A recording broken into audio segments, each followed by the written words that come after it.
So give me a snapshot of how all of this works at the university. It's such a unique program, the fact that the students don't pay any tuition and that they work in all aspects of the school essentially to fund their education. During the school year, they worked 15 hours a week for their education.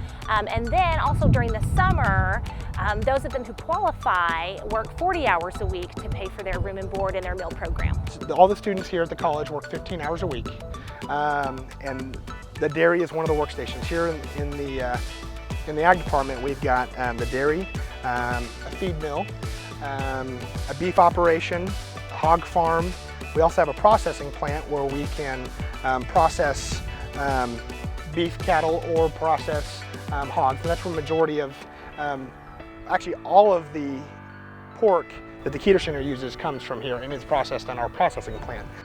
It's the stone ground grits that come from our mill, made in a polenta style, with the pork sitting on top of that, topped with the tomatoes, and then we have a little bit of wilted arugula on top. You supply the Keeter Center. You also have an actual open to the public market, is that right? Yes. This year it opens May 29th and it goes through October 30th. It's every Friday. We actually start getting ready at 5 in the morning. It opens at 7 in the morning and then it goes until 12:30. Everything that we sell, I mean, gets reinvested, just like you said, back into the college. So we start out with an operating budget, but everything we sell just gets rolled back into the college. And so the cream from this is from the dairy, the smoked hog jowl is from the pork operation, you're making the pasta, and so are you grinding the flour for the pasta here at the mill? Yes. That's amazing. What is the most rewarding part of being, integrated into this type of a program? Well, just seeing the students from when they get here. We have a lot of students that have ag backgrounds, but we have a bunch that don't.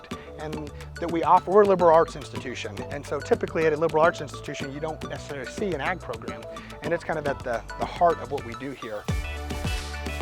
At its heart, this is an academic institution, so all of these work programs kind of add to the experience of the students. What does that mean for them? That means that they can go into Mark Hubbard's horticulture classes, or they can go into Tammy Holder's soil science classes, and they can come out here and apply what they've learned. What I like is that they get to really get a big picture of what this all looks like. And it funds their education. And Yes. That's what I think is so brilliant, is that they're graduating without student debt. Yes. And they're learning and contributing to the economic health of the school at the same time. The aha moment for me was when we had an ag student say, I grew up on a farm, and you plant it, you nurture it, you water it, you give it sunlight, you let it grow, you grow it to the best that you can, you sell it, end of story. Now they're seeing what happens to it after it's sold and then goes to the table and a guest pays real money for it, and the satisfaction that the guest sees out of it. So they're seeing the full cycle that way, and our culinary students are seeing it the full cycle the other way. We have students that come here, and every student has to work 15 hours a week. And we have plenty of jobs that they can choose from, but some students, they decide, we have a college dairy. Why don't I see what it's like working on a dairy?